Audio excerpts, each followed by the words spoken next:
అయ్యగారికి మీరే సాయపడాలమ్మా. ఇవన్నీ నీకే.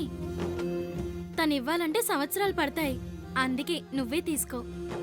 రేపు ఎలాగో ఆ ఇంటికి వెళ్తావు కదా, మళ్ళీ ఇంటికి వస్తావో రావో.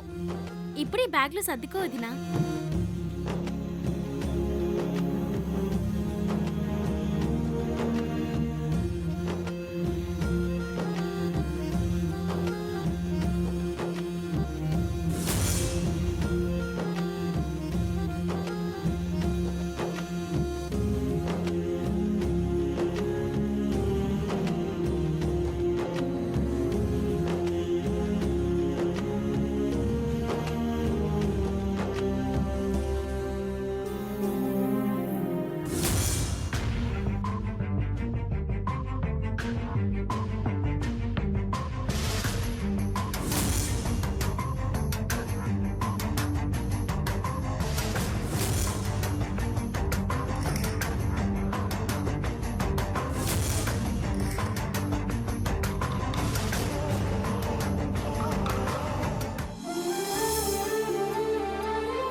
నీ సెలక్షన్ చాలా బాగుంది నాయుడు బావా. నా కోసం నువ్వు కొన్నట్టుగా లేదు, నాకు నేనుగా కొనుక్కున్నట్టుంది. నా ఇష్టం నీ ఇష్టం ఒకటే అని నీకెప్పుడో తెలిసింది. నాకు తెలియడానికి ఇన్నేళ్లు పట్టింది. ఈరోజు చెప్పేస్తాను నాయుడు బావా. నా సిగ్గుని అహాన్ని పక్కన పెట్టి నా ఇష్టాన్ని నీకు చెప్తాను. నువ్వంటే ప్రేమని చెప్పేస్తాను. త్వరగా ఇంటికి రా బావా.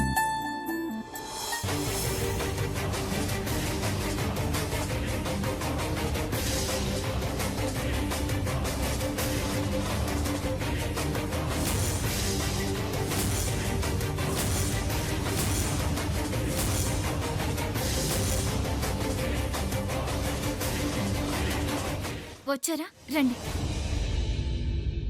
బయలుదేరుతున్నావా? మరి వెళ్ళాలి కదా. నిజంగానే వెళ్తున్నావా? వెళ్తున్నావా ఏంటి? వెళ్తున్నాం. అన్నట్టు మీకొక విషయం చెప్పాలి. ఇంక చెప్పడానికి ఏముందిలే. చాలా ఉంది. ఏముంది? ఉందంటున్నాను కదా. ఇదివరకు కూడా చాలాసార్లు చెప్పడానికి ప్రయత్నించాను, మీరే వినిపించుకోలేదు. అంటే నాతో చెప్పే చేయాలనుకుంటున్నావు నువ్వు? మరి చెప్పకపోతే మీకెలా అర్థమవుతుంది? అర్థం కాకపోతే ఇలాంటి నిర్ణయం తీసేసుకుంటావా? తప్పే ఉంది. తప్పేం లేదా? నాకేం తప్పనిపించట్లేదు. ఎవరైనా ఇలాగే చేస్తారు. ఎవరో కాదు, నువ్వు చేయకూడదు. ఏ? ఎందుకు చేయకూడదు? నేను ఆనందంగా ఉండడం మీకు ఇష్టం లేదా? అసలు నువ్వు ఎలాంటి ఆనందాన్ని కోరుకుంటున్నావు స్నేహ? నేనంటే నీకు ఏ ఇది లేదు. సరే లేదు, అది నాకు ఎప్పుడూ అర్థమైపోయింది. కనీసం నీ కుటుంబం, రాజావారు ఇవేమీ ఆలోచించవా? నీకు ఆ బాధ్యత లేదా? ఇందులో ఆలోచించడానికి ఏముంది? ఇంకా ఆలోచిస్తూ కూర్చుంటే ఆలస్యం అవుతుంది. ఆలస్యం కొన్నిసార్లు అమృతమేమో. నా విషయంలో ఆలస్యం విషం.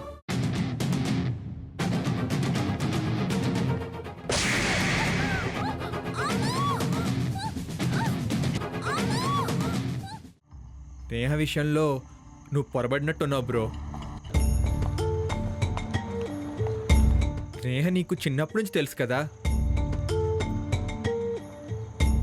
ఒక్కొక్కసారి మన కళ్ళతో చూసింది, చెవులతో విన్నది నిజం కాకపోవచ్చు బ్రో. కానీ మనం అపార్థం చేసుకుంటాం, ఆ తర్వాత బాధపడతాం.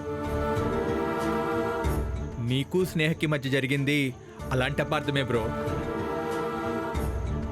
అయినా ఇలాంటి అపార్థాలు చాలా కామన్ బ్రో. అసలు నాకు అప్పనికి మధ్యన ఎన్నిసార్లు అపార్థాలు వచ్చాయో తెలుసా నీకు?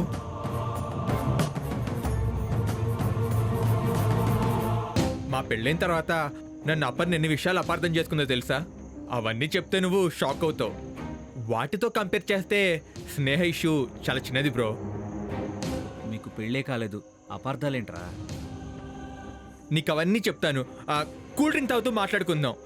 ఇంట్లో ఫ్రిడ్జ్లో ఉంది, తీసుకొస్తాను. నువ్వు ఇక్కడ ఉండి వస్తాను. కూల్ డ్రింక్ ఎందుకులే బ్రదర్? ఉండాలి బ్రో. ప్రేమలో ఫెయిల్ అయిన వాళ్ళు దేవదాసుల ముందు కొడతారు. మనం పాస్ అయ్యాం కాబట్టి కూల్ డ్రింక్ తాగుదాం. ఉండి వస్తాను.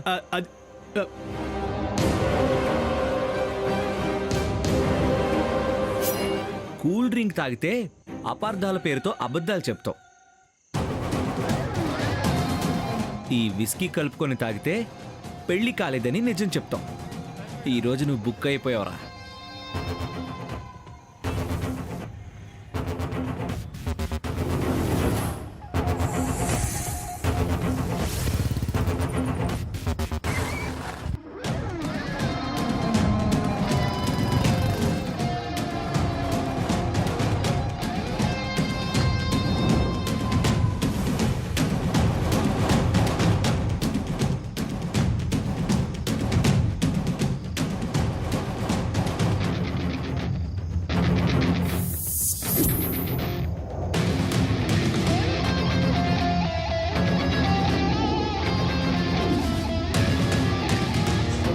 ఇక్కడుందా? గ్లాసులు నాయుడు బావా వచ్చేస్తున్నా.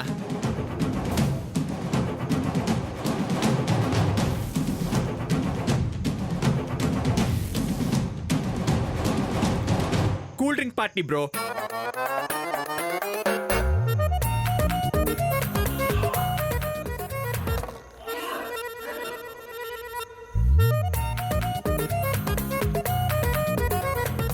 తీసుకో బ్రో, తాగు.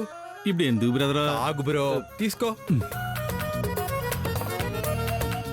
Cheers bro. Chairs chairs.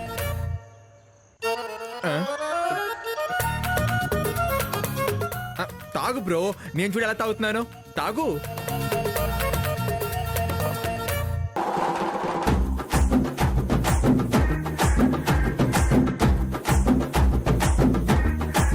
Bro, అసలు ఈ అమ్మాయిలందరూ ఉన్నారే ఒక పట్టాన అర్థం గారు.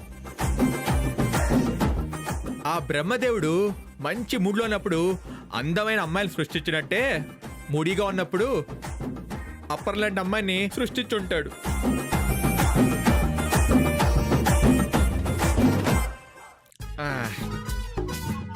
అయిపోయిందా బ్రో?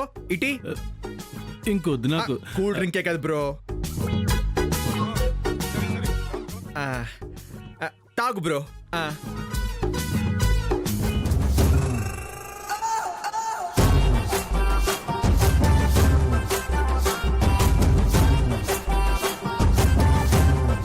బాగుంది కదా బ్రో? అది ఎలా ఉందేంటి? అంతేలే బ్రో. మనం బాధల్లో ఉన్నప్పుడు బూందీ తాగినా బ్రాందీ తాగినట్టు ఉంటుంది బ్రో. కాదు బ్రో, బూందీ తిన్నా బ్రాందీ తాగినట్టు ఉంటుంది. మంచిలైనా ముందెక్కేస్తుంది బ్రో, తడబడిపోతుంది. అంతేనంటావా?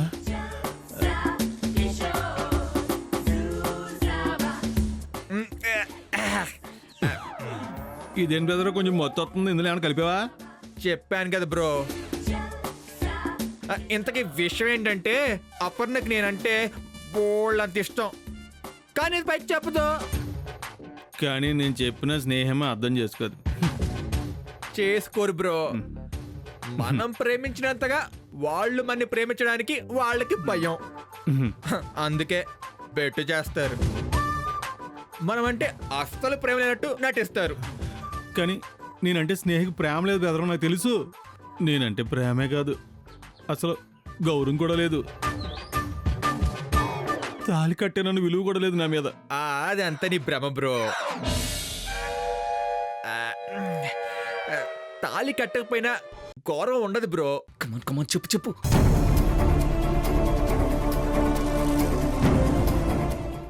అత్తయ్య అంటున్నట్టు నేను దుర్మార్గుణ్ణి కాదు మావయ్య. అప్పర్ణని మనస్ఫూర్తిగా ప్రేమిస్తున్నాను మావయ్య. మా ఇంట్లో అనుకొని అడ్డంకులు వచ్చే మా అమ్మ అడ్డుపడి చచ్చిపోతానని బెదిరించింది.